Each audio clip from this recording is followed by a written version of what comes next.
வணக்கம் நண்பர்களே. ஒரு ஊர்ல வாணி, ராணின்னு 2 தோழிகள் இருந்தாங்களாம். பக்கத்து பக்கத்து கிராமத்தை சேர்ந்தவங்க. இருவருமே தின உழைப்பாளிகள் தான். ஒரே இடத்துல வேலை செய்யறவங்க. போதிய வருமானமே இல்லாததுனால இருவருமே ரொம்ப கஷ்டத்துல இருந்தாங்க.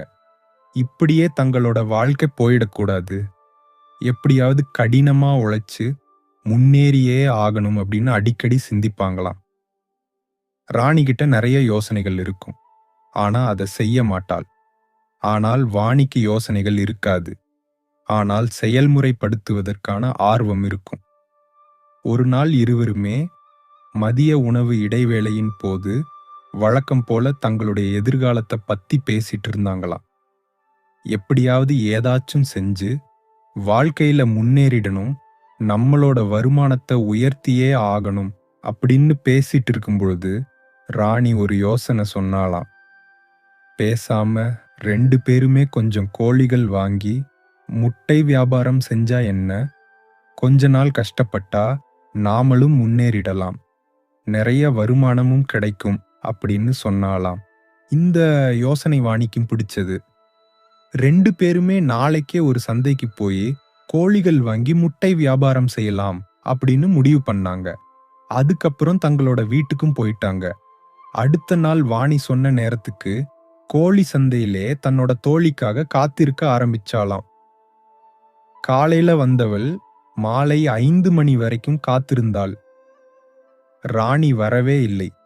சரி, இதுக்கு மேல அவளுக்காக காத்திருக்க வேண்டாம் அப்படிங்கறதான் கொண்டு வந்திருந்த காசுக்கு தகுந்தாற் போல கோழிகளை வாங்கிட்டு தன்னோட வீட்டுக்கும் போயிட்டாளாம். அடுத்த நாள்ல இருந்து கடினமா உழைக்கவும் ஆரம்பிச்சாளாம். கோழிக்கு உணவு போடுறது, சுத்தம் பண்றது, முட்டைகளை எடுக்கிறது, முட்டை விற்கிறது அப்படின்னு கடுமையா உழைக்கவும் ஆரம்பிச்சாளாம். 2 வருஷத்துல அவகிட்ட பெரிய கோழி பண்ணை இருந்துச்சு. சில வருஷத்துக்கு அப்புறமா பெரிய பங்களா, சொந்த காரு கோழி பண்ணைகள் அப்படிங்கிறது ஒரு வசதியான வாழ்க்கை வாழ்ந்துட்டும் இருந்தாளாம்.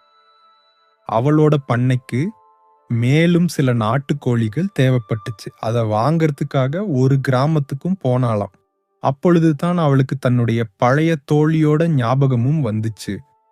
வந்ததே வந்துட்டோம், அப்படியே தன்னோட தோழிய பார்த்துட்டு போயிடலாம் அப்படின்னு நினைச்சு அவளும் காரை விட்டு இறங்கி ஒருத்தர்கிட்ட விசாரிக்கலாம் அப்படின்னு போனாளாம். பார்த்த உடனே கண்டுபிடிச்சிட்டாள். அவள் வேற யாரும் இல்ல, தன்னோட தோழி தான் அப்படின்னுட்டு ராணி நல்லா இருக்கிறியா அப்படின்னு கேட்டாளாம். அழுக்கான கிழிந்த உடையோட இருந்த அந்த பெண்ணும் தன்னை நோக்கி மிக விலை உயர்ந்த அழகான உடை அணிஞ்சு, அதுவும் கார்ல இருந்து இறங்கி வந்து அப்படின்னு கேக்குற பெண் யாரு அப்படின்னு கொஞ்சம் உத்து பார்த்தாலாம். அடுத்த நிமிஷமே அவளுக்கும் அடையாளம் தெரிஞ்சிருச்சு. நல்லா இருக்கிறேன் அப்படின்னு சோகமா சொன்னாலாம். பார்த்தே ரொம்ப நாள் ஆச்சு. நிறைய வியாபார ஐடியா எல்லாம் வச்சிருப்ப. என்னை விட மிகச்சிறந்த ஆளா இருப்ப அப்படின்னு நினைச்சிட்டு இருந்தேன். ஆனா நீ இங்க என்ன பண்ணிட்டு இருக்க அப்படின்னு கேட்டாள் வாணி. அதுக்கு ராணி, நானா இந்த பண்ணையில கூலி வேலை செஞ்சுட்டே இருக்கேன். என்னோட வாழ்க்கை அப்படியே தான் இருக்குது. ஆனா நீ ரொம்ப நல்லா இருக்கிற போல இருக்கு. ஆண்டவன் உனக்கு நிறைய கொடுத்திருப்பான் போல இருக்குது. உனக்கு அள்ளி அள்ளி கொடுத்த ஆண்டவன் எனக்கு கிள்ளி கூட கொடுக்கல. என்னோட நிலைமை அப்படியே தான் இருக்குது. நான் இன்னும் வறுமையிலேயே தான் தவிச்சுக்கிட்டு இருக்கிறேன் அப்படின்னு ரொம்ப கவலையோட சொன்னாலாம். இத கேட்ட வாணி சிரிச்சிட்டு, எனக்கு ஒரு சந்தேகம். நீதான் அன்னைக்கு கொஞ்சம் கோழிகள் வாங்கலாம், முட்டை வியாபாரம் செய்யலாம் அப்படின்றது சொன்ன. கோழி சந்தைக்கும் இத்தனை மணிக்கு வா அப்படின்றது சொன்ன. உனக்காக ரொம்ப நேரமா சந்தையிலேயே காத்துட்டு இருந்தேன். ஆனா நீ வரவே இல்லை, ஏன் வரல அப்படின்னு கேட்டாளாம்.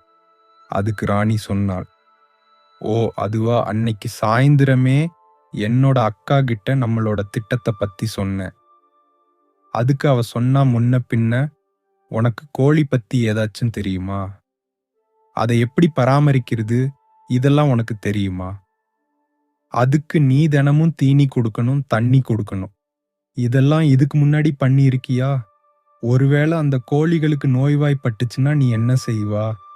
ஒருவேளை அந்த கோழிகள் இறந்தே போயிடுச்சு, அப்ப நீ என்ன செய்ய போற அப்படின்னு கேட்டா, அப்ப அவ சொல்றதும் சரின்னு எனக்கு பட்டுச்சு. அதனால தான் நாம அன்னைக்கு சந்தைக்கு வரல அப்படின்றது சொன்னாளாம். அத கேட்ட வாணி குபீர்னு சிரிச்சுட்டே, "ஓ, வாங்காத கோழி நோய்வாய்ப்பட்டு இறந்து போயிட்டா என்ன செய்றது அப்படின்னு நினைச்சுதான் நீ அன்னைக்கு வரலையா?" அப்படின்னு கேட்டாளாம். அதுக்கப்புறம் சரி, நான் போயிட்டு வரேன். மேலேயும் உனக்கு ஏதாச்சும் உதவினா என்ன வந்து பாரு அப்படின்னுட்டு சொல்லிட்டும் அங்கிருந்து போயிட்டாளாம். தன்னோட தோழியோட வளர்ச்சிய பார்த்து, நான் ஐடியா கொடுத்தவள் எல்லாம் நல்லா இருக்கிறா. என்னோட நிலைமை தான் எந்த வளர்ச்சியும் இல்லாமையே போயிட்டே இருக்குது அப்படின்னு நினைச்சு ரொம்ப வருத்தத்தோட தன்னோட வீட்டுக்கும் வந்து தன்னோட அக்கா கிட்ட நடந்த எல்லா விஷயத்தையும் சொன்னாளாம். அதற்கு அக்காவோ, "உன்னோட தோழியோட நேரம் நல்லா இருக்குது, அவள் முன்னேறிட்டாள்" அப்படின்னு சொன்னாங்களா. இத கேட்டதும், "ராணி, உன்னால தான் என்னோட வாழ்க்கையில எந்த முன்னேற்றமும் இல்ல. நான் மட்டும் அன்னைக்கு கோழி வாங்கி இருந்தேன்னா நானும் இன்னைக்கு பெரிய ஆளாக மாறியிருப்பேன்" அப்படின்னு அவள் சொன்னாள். உடனே அக்கா, "நான் இன்னைக்கும் சொல்றேன், ஒருவேளை அந்த கோழிகள் இறந்து போயிருச்சுன்னா உனக்கு பெருத்த நஷ்டம்தான் ஏற்படும். நான் உனக்கு நல்லது மட்டும்தான் சொல்றேன்" அப்படின்னுள்ளது சொன்னாங்க. "நீ என்ன சொன்னாலும் சரி, நான் கோழிகள் வாங்கியே தீருவேன்" அப்படின்னுட்டு சொல்லிட்டு அவளோட பொருட்களை வித்து காசை எடுத்துட்டு அடுத்த நாளே கொஞ்சம் கோழிகளை வாங்கி அதை வச்சு வேலை பார்க்க ஆரம்பிச்சா. கடினமா உழைக்கவும் ஆரம்பிச்சாளாம். என்னதான் கடினமா உழைச்சாலும் அவளோட மனசுல ஒரு ஓரமா, ஒருவேளை இந்த கோழிகள் என்னோட அக்கா சொன்ன மாதிரியே இறந்து போயிருச்சுன்னா நான் என்ன செய்வேன் அப்படிங்கிற எண்ணம் மட்டும் ஓடிக்கிட்டே இருந்துச்சு. அவளோட எண்ணத்தோட விளைவோ என்னவோ தெரியல, அந்த கோழிகள் கொஞ்ச நாள்லயே இறந்தும் போயிடுச்சு. அவளுக்கு பெருத்த நஷ்டமும் ஏற்பட்டுச்சு. இருந்தாலும் வேற ஒரு விதமா நம்மளோட முயற்சியை செஞ்சுட்டே இருக்கணும் அப்படின்னு நினைச்சு தன்னோட தோழிய பார்க்க போனாளாம். வாணி கோழி பண்ண மட்டும் இல்லாம விவசாயமும் செஞ்சிட்டு இருக்கிறதையும் பார்த்தாளாம். நானும் விவசாயம் செஞ்சே தீருவேன் அப்படின்னு நினைச்சு அவகிட்ட இருந்த சின்ன நிலத்துல பயிரிடவும் ஆரம்பிச்சாளாம். வாணி என்னெல்லாம் செய்றாள் அப்படின்னு தினமுமே அவளோட நிலத்தை போய் பார்த்துட்டு வந்து அதே மாதிரியே தன்னோட நிலத்தையும் பராமரிக்கவும் ஆரம்பிச்சாளாம். அதாவது வாணி விதை விதைச்சா இவளும் விதை விதைப்பாள். வாணி களை எடுத்தா இவளும் களை எடுப்பாள். வாணி மருந்தடிச்சானா இவளும் மருந்தடிப்பாள். வாணி தண்ணி காட்டுனா இவளும் தண்ணி காட்டுவாள். வாணியோட நிலத்துல அறுவடையும் முடிஞ்சிருச்சு. வாணி நிறைய லாபமும் பார்த்தாள். ஆனா ராணி நட்டு வச்ச பயிர்கள் முளைக்காமையே இருந்துச்சு. காரணம் என்ன? நானும் கடினமான உழைப்ப போட்டேன் அப்படின்னு ரொம்ப சோகத்தோட உட்காந்து யோசிக்கும் போதுதான் அவளுக்கு ஒரு விஷயம் புரிய வந்துச்சு. வாணி விதைச்ச விதை நெல் விதை. ஆனா நம்ம விதைச்சது பூண்டு விதை. நெல்லுக்கு அதிகமா தண்ணி காட்டணும், பூண்டுக்கு அதிகமா தண்ணி தேவைப்படாது. அதிகமான தண்ணியால தான் நம்ம நட்ட பூண்டு எல்லாம் இந்த அழுகி போயிருச்சு அப்படிங்கிற விஷயம் காலம் கடந்து தான் அவளுக்கு புரியவும் வந்துச்சு. அப்புறம் அதை நினைச்சு வருந்தவும் ஆரம்பிச்சாளாம். அக்காவும், "நான் தான் ஆரம்பத்திலேயே வேண்டா பேசாம கூலி வேலைக்கே போன்னு சொன்னேனே, கொஞ்சமாவது கேட்டியா? இப்ப எல்லாத்தையும் இழந்து அடுத்த வேளை சாப்பாட்டுக்கு கூட வழி இல்லாம இருக்கிறியே" அப்படின்னு கத்த ஆரம்பிச்சிட்டாங்க. ரொம்ப நொந்து போன அவளும் ஒரு துறவிய போய் சந்திச்சாளாம். "துறவியே, என்னதான் நான் கடினமா உழைச்சாலும் புத்திசாலியா இருந்தாலும் என்னோட வாழ்க்கையில எந்த வளர்ச்சியும் இல்ல. தயவு செஞ்சு வாழ்க்கையில முன்னேற ஏதாச்சும் நல்ல வழி சொல்லுங்க" அப்படின்னு கேட்டாள. துறவியும், "நான் ஒரு கதை சொல்றேன் கேளு" அப்படின்னு சொல்லி கதைய சொல்ல ஆரம்பிச்சாராம். ஒரு அரசர் ஒரு நாட்டை நல்லாட்சி புரிஞ்சிட்டு வந்தாராம். அவர் மிகச்சிறந்த கடவுள் பக்தராம். தினமுமே கடவுளை தொழுத பிறகுதான் ஆகாரம் எடுப்பாராம். ஒரு நாள் அந்த அரசர் காட்டுக்குள்ள வேட்டையாட போயிருந்தாராம். ரொம்ப இருட்டானதுனால வேற வழி இல்லாம காட்டிலேயே தங்கிடலாம் அப்படின்னு முடிவெடுத்தாராம். கூடாரம் அமைச்சு காட்டுக்குள்ளாலேயே தங்கினாராம். அதிகாலையில வழக்கம் போல எந்திரிச்ச அரசர் ஒரு அமைதியான இடத்திலிருந்து ஆழ்ந்த தியானம் செய்தாராம். அப்போ அந்த சமயம் ஒரு வேடன் முயலை துரத்திட்டே வந்தானாம்.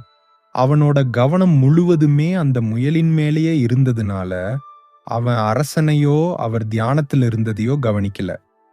முயல் எப்படி தாவி குதிச்சு போயிட்டு இருந்துச்சோ அதே மாதிரி அவனும் தாவி குதிச்சுட்டு போயிட்டே இருக்கும்போது அவனோட கால் தெரியாம அரசனின் கிரீடத்து மேல பட்டு அந்த கிரீடம் உடைஞ்சு போயிருச்சு. அதை பார்த்த அரசருக்கு கடும் கோபம் வந்துருச்சு. உடனே இந்த வேடனை கைது செய்யுங்கள் அப்படின்னு தன்னோட வீரர்களுக்கு கட்டளையிட்டாராம்.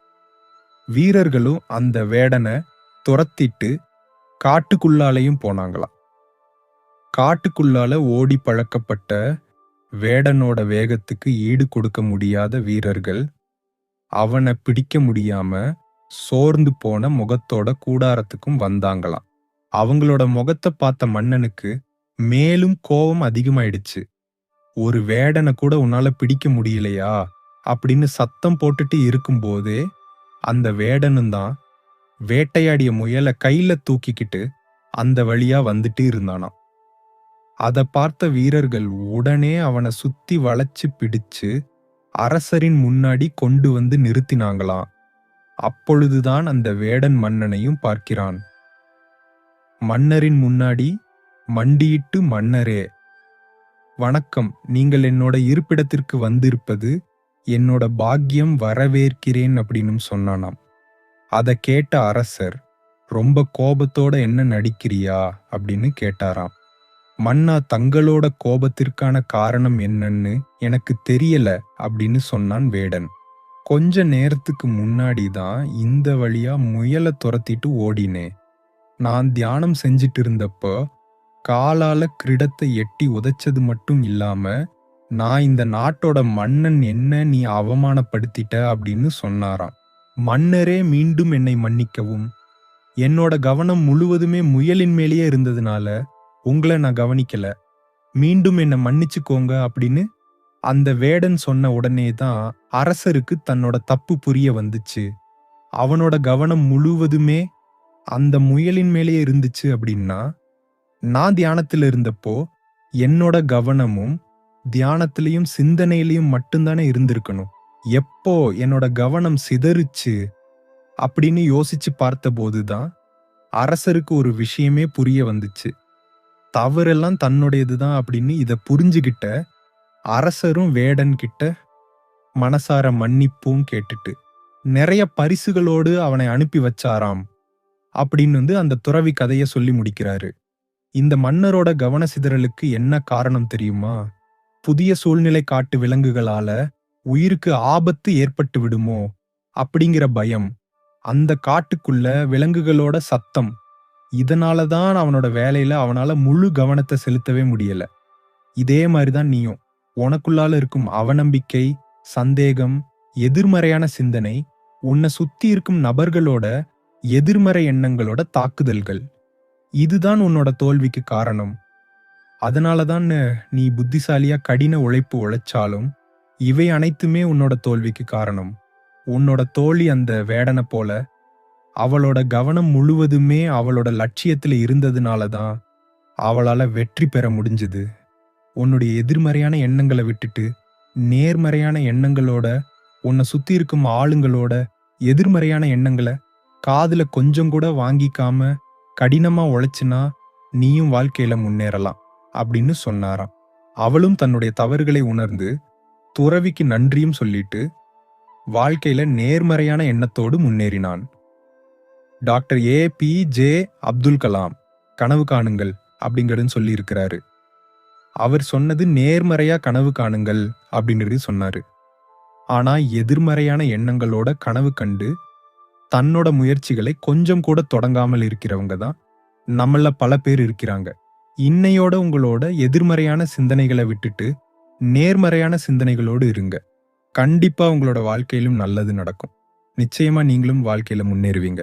ஒரு அழகான கிராமத்துல புத்தரோட சீடனாக இருந்து பிறகு தன்னோட கிராமத்திற்கே ஆசிரமம் அமைத்து வாழ்ந்து வந்தாரு ஒரு துறவி. அவர்கிட்ட பல மனிதர்கள் வந்து சீடர்களா சேர்ந்தாங்க. அவங்க எவ்வளோ பெரிய மனிதர்களாக இருந்தாலும் சரி, துறவிகிட்ட சீடரா சேர்ந்ததுக்கு அப்புறம், அடுத்த நாள்ல இருந்து அவங்க முழுமையா துறவியா மாறிடுவாங்க. அவங்களுடைய சொத்து சுகங்கள், அவங்க அதுவரைக்கும் அனுபவிச்ச எல்லா விஷயங்களையுமே விட்டுட்டு, முழுவதுமா துறவியா மாறிடுவாங்க. அவங்க சாப்பிடுறதுக்கு தினமும் காலையில எழுந்து எல்லா வீடுகளுக்கும் போயிட்டு யாசகம் வாங்கி, அது மூலமா அவங்க சாப்பிடுவாங்க. இது அந்த குரு துறவிக்கும் பொருந்தும். இப்படிப்பட்ட சூழ்நிலையில ஒரு ஒரு ஒரு அரசனோட மகன், அவன் வந்து சொத்து சுகங்கள் எல்லாத்தையும் விட்டுட்டு, துறவிகிட்ட வந்து நான் துறவறம் மேற்கொள்ள போறேன். என்னையும் சீடரா ஏத்துக்கோங்க அப்படின்னு கேட்கிறாரு. துறவியும் சரிப்பா வா அப்படின்னு சொல்லிட்டு அவரோட ஆசிரமத்துல சேர்த்துக்கிட்டாரு.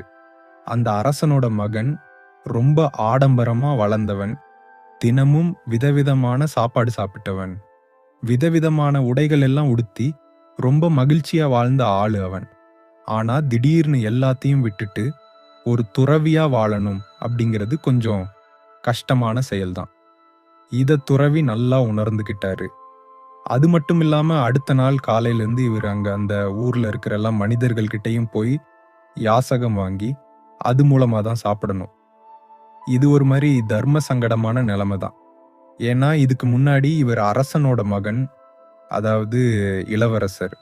எல்லாருமே இவர் மேல நிறைய மரியாதை வச்சிருந்தாங்க. ஆனா இப்போ எல்லார்கிட்டயும் இவர் போய் யாசகம் வாங்குறது அப்படிங்கிறது இவர் மனசுக்கு கொஞ்சம் கஷ்டமா தான் இருக்கும். அதனால துறவி என்ன சொன்னாருன்னா, இங்க பாருப்பா, நீ இன்னைக்கு தான் இங்க வந்து சேர்ந்து இருக்க. நீ நாளையிலிருந்து இந்த யாசகம் எல்லாம் வாங்கித்தான் ஆகணும். ஆனா உன்னோட நிலைமை எனக்கு புரியுது. அதனால நீ ஒண்ணு பண்ணு. நம்ம ஆசிரமத்திலேயே பல பெண் துறவிகள் எல்லாம் இருக்காங்க. அந்த பெண் துறவிகள் எல்லாம் ஆசிரமத்திலேயே சின்னதா ஒரு வீடு கட்டி அவங்க அங்கதான் வாழ்ந்துகிட்டு இருக்காங்க. நீ நாளையிலிருந்து காலையில சாப்பிடுறதுக்கு நான் சொல்ற ஒரு பெண் துறவியோட வீட்டுக்கு போ. அங்க உனக்கு சாப்பாடு கொடுப்பாங்க. அந்த சாப்பாட்டை சாப்பிடு. உனக்கு எப்ப தோணுதோ அப்ப இருந்து யாசகம் வாங்கி சாப்பிடுறதுக்கு ஆரம்பிக்கலாம் அப்படிங்கிறது சொன்னாரு. அந்த ஆளுக்கும் இது சரியாதான் படுது. ஏன்னா இவர் உடனடியா போயிட்டு யாசகம் கேட்க முடியாது இல்லையா? அடுத்த நாள் காலையில எழுந்து அந்த பெண் துறையோட வீட்டுக்கு இந்த மனிதர் போறாரு. போற வழியில அவருக்கு பலவிதமான எண்ணங்கள் தோன்றிக்கிட்டே இருக்கு. ஏன்னா அவர் ஒரு இளவரசராக வாழ்ந்தவர். ஆனா இங்க இந்த ஆசிரமத்துல அவரோட காலை உணவு எப்படி இருக்கும் அப்படிங்கிற எண்ணங்கள் எல்லாம் தோணிக்கிட்டே இருக்கு. அவர் காலை உணவு எப்பவுமே ஒரு பெரிய தட்டுல எல்லா விதமான உணவுகளும் வச்சிருப்பாங்க. எல்லாத்தையுமே அவர் ரொம்ப ரசித்து ருசித்து சாப்பிடுவாரு. இப்போ அதெல்லாம் அவருக்கு எப்படியும் கிடைக்காது. இந்த பெண் துறவியோட வீட்டுல ரொம்ப சாதாரணமான உணவு தான் கொடுப்பாங்க. அதுதான் சாப்பிட வேண்டியிருக்கும் அப்படிங்கிற மாதிரி அவன் வந்து நினைச்சுக்கிட்டே போறாரு. அந்த பெண் துறவியோட வீட்டுக்கு போயிட்டாரு. அந்த பெண் துறவி, ஐயா வாங்க உள்ள வாங்க அப்படிங்கிட்டு சொல்லிட்டு கூட்டிட்டு போய் உட்கார வச்சு உபசரிப்பெல்லாம் பண்றாங்க. சாப்பாடு எடுத்து வைக்கிறாங்க. தட்டு மேல இருந்து அந்த இலையெல்லாம் எடுக்கிறாங்க. தட்டை பார்த்து இவருக்கு ரொம்ப பெரிய ஆச்சரியமா இருக்கு. ஏன்னா அவரு எப்பயுமே காலையில சாப்பிடுற சாப்பாடு எப்படி இருக்குமோ அதே மாதிரி அதே வகையான உணவுகள் எல்லாம் அந்த தட்டுல இருக்கு. அந்த மனிதருக்கு ஒரு அதிர்ச்சியா கூட இருந்தது. நான் காலையில இப்படியெல்லாம் சாப்பிடுவேன்னு நான் மனசுல நினைச்சிட்டு வந்தேன். ஆனா இங்க வந்து பார்த்தா அதெல்லாம் அப்படியே வச்சிருக்காங்களே, இது எப்படி சாத்தியம்? சரி, ஒருவேளை இது எதேர்ச்சியா நடந்திருக்கும் அப்படின்னு நினைச்சிட்டு காலை சாப்பாட்டை ரொம்ப ரசித்து ருசித்து வயிறார சாப்பிட்டாரு. சாப்பிட்டு முடிச்ச பிறகு அவருக்கு இப்ப மறுபடியும் ஒரு எண்ணம் தோணுது. என்னன்னா, எப்பவுமே அவர் சாப்பிட்டு முடிச்சிட்டு கொஞ்ச நேரம் ஒரு பஞ்சு மெத்த மேல படுத்து தூங்குவாரு. ஆனா இங்க அப்படியெல்லாம் இருக்காது. காலையில சாப்பிட்டு உடனே ஓய்வு எடுக்க எல்லாம் அனுமதிக்க மாட்டாங்க அப்படின்னு அவருக்கு எண்ணங்கள் ஓடிட்டு இருக்கு. இவரு இப்படி சிந்திச்சுக்கிட்டு இருக்கும்போதே அந்த பெண் துறவி, ஐயா நீங்க இப்பதான் சாப்பிட்டீங்க, அதனால உடனேயே போக வேண்டாம். ஏன்னா இங்க இருந்து நீங்க ஆசிரமத்துக்கு போறதுக்கு கிட்டத்தட்ட 3 கிலோமீட்டர் நடந்து போகணும்.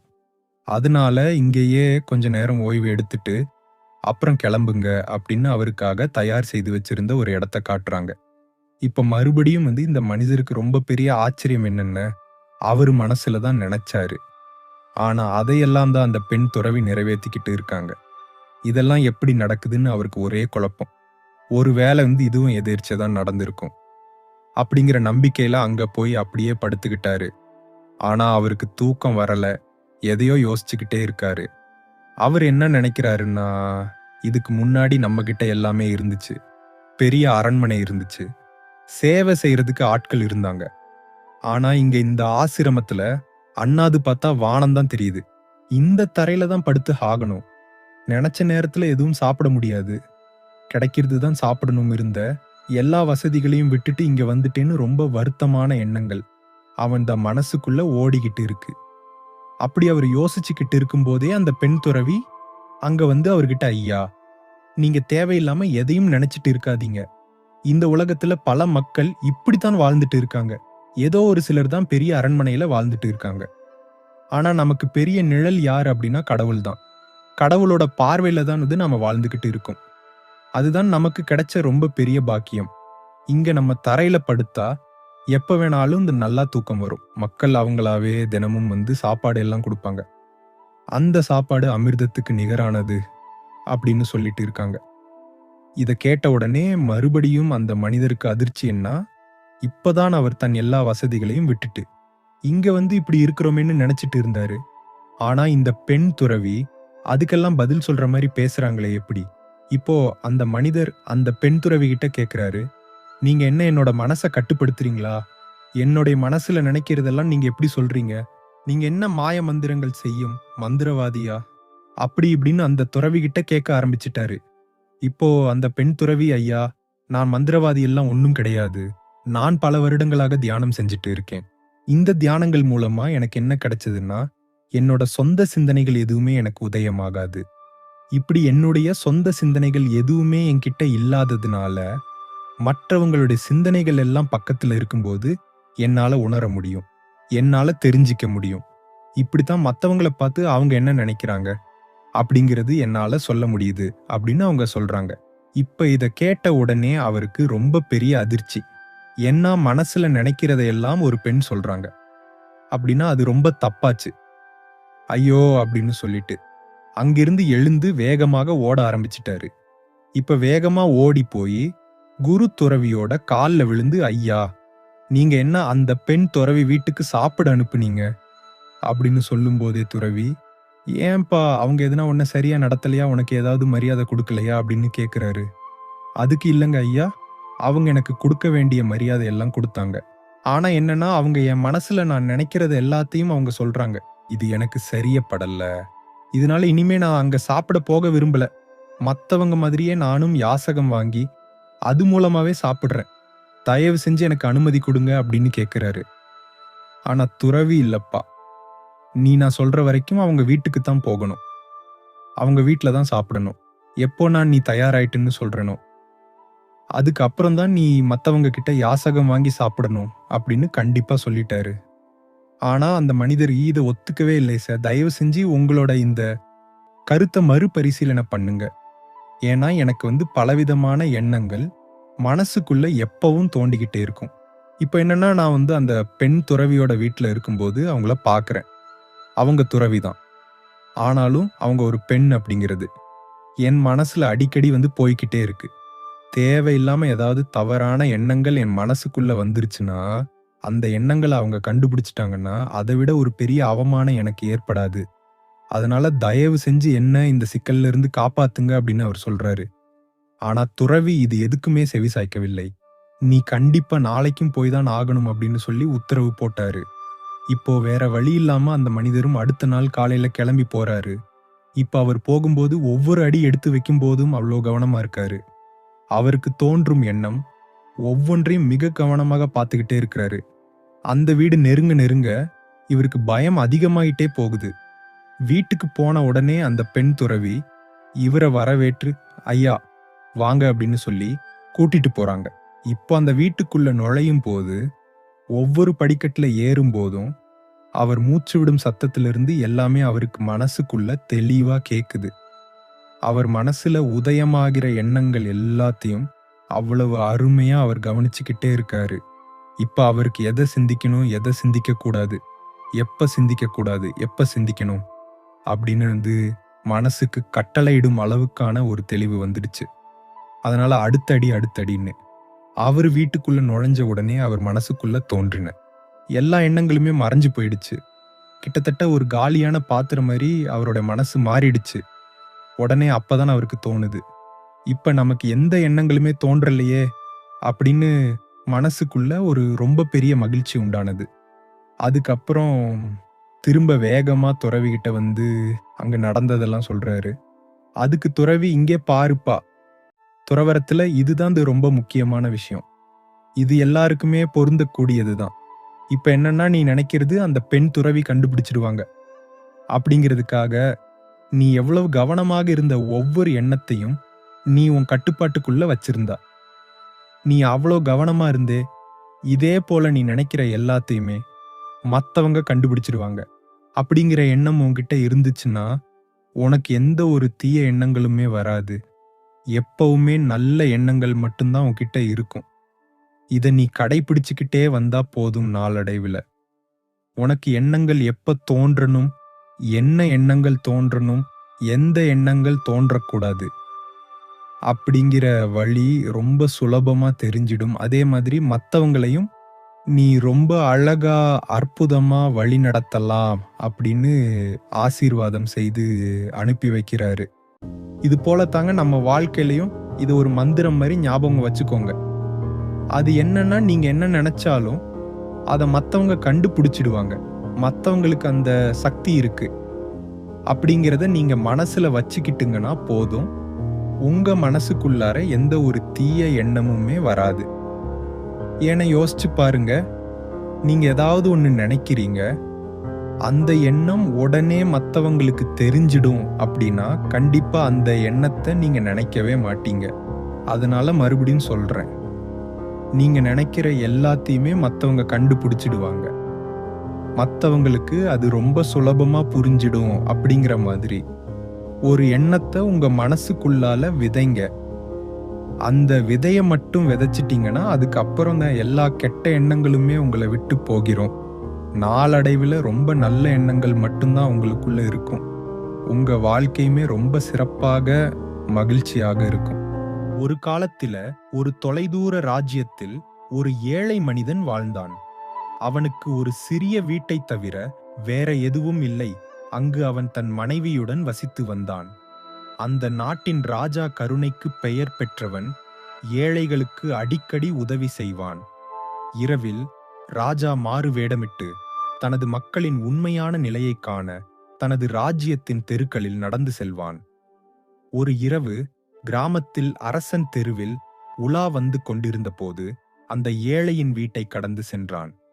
உள்ளே ஏழையின் மனைவி, நம்மிடம் உணவு வாங்க பணம் இல்லை, இப்போது நாம் என்ன செய்வது என்று கேட்டாள்.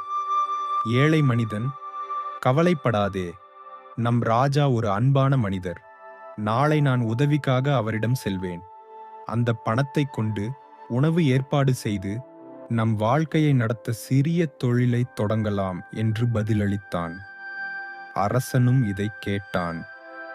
மறுநாள் ஏழை மனிதன் அரண்மனைக்குச் சென்றான். ராஜா அவனை அடையாளம் கண்டு கொண்டான். முந்தைய இரவு அவன் உரையாடலை கேட்ட அதே மனிதன். கருணையால் ராஜா அவனுக்கு ஒரு பெட்டி நிறைய தங்க நாணயங்களை கொடுத்தான். அந்த மனிதன் மகிழ்ச்சியுடன் வீடு திரும்பினான். அவனும் அவன் மனைவியும் அன்று இரவு கொண்டாடி நிம்மதியாக தூங்கினான். ஆனால் மறுநாள் காலையில் அவர்கள் அதிர்ச்சியடைந்தனர். பெட்டி காலியாக இருந்தது. அனைத்து தங்க நாணயங்களும் மறைந்துவிட்டன. ஆனாலும் கதவுகளும் ஜன்னல்களும் இன்னும் உள்ளே இருந்து பூட்டப்பட்டிருந்தன. அந்த மனிதன் ராஜாவிடம் திரும்பச் சென்று எல்லாவற்றையும் சொன்னான். ராஜா ஆச்சரியப்பட்டார். இருப்பினும் அவர் அவருக்கு மற்றொரு தங்க நாணய பெட்டியை கொடுத்தார். ஏழை வீட்டிற்கு சென்றார். அவரும் அவரது மனைவியும் மீண்டும் அன்றிரவு மகிழ்ச்சியுடன் தூங்கினர். ஆனால் மீண்டும் அதே விஷயம் நடந்தது. மறுநாள் காலையில் பெட்டி மீண்டும் காலியாக இருந்தது. கதவுகளும் ஜன்னல்களும் உள்ளே இருந்து பூட்டப்பட்டிருந்தது. ஏழை மூன்றாவது முறையாக ராஜாவை அணுகி நிலைமையை விளக்கினார். ராஜா இன்னும் கனிவாகவும் தாராளமாகவும் அவர் அவருக்கு மற்றொரு தங்க நாணய பெட்டியை கொடுத்தார். ஆனால் இந்த முறை உண்மையை கண்டறிய ஏழையை பின்தொடர முடிவு செய்தார். ராஜா ஏழையின் வீட்டு முற்றத்தில் ஒரு மரத்தின் பின்னால் ஒளிந்து காத்திருந்தார். நள்ளிரவில் ஏழையும் அவரது மனைவியும் ஆழ்ந்த தூக்கத்தில் இருந்தபோது ஒரு விசித்திரமான நிழல் வீட்டிற்குள் நுழைந்து தங்க நாணயப் பெட்டியை எடுத்துச் செல்வதை ராஜா கண்டார். ராஜா அதிர்ச்சியடைந்தார். அவன் தன் வாளை உருவி முன்னோக்கி வந்து உரத்த குரலில், "நீ யார்? ஏன் இந்த ஏழையின் தங்கத்தை திருடுகிறாய்?" என்று கேட்டார். அதற்கு நிழல் பதிலளித்தது, "நான் விதி.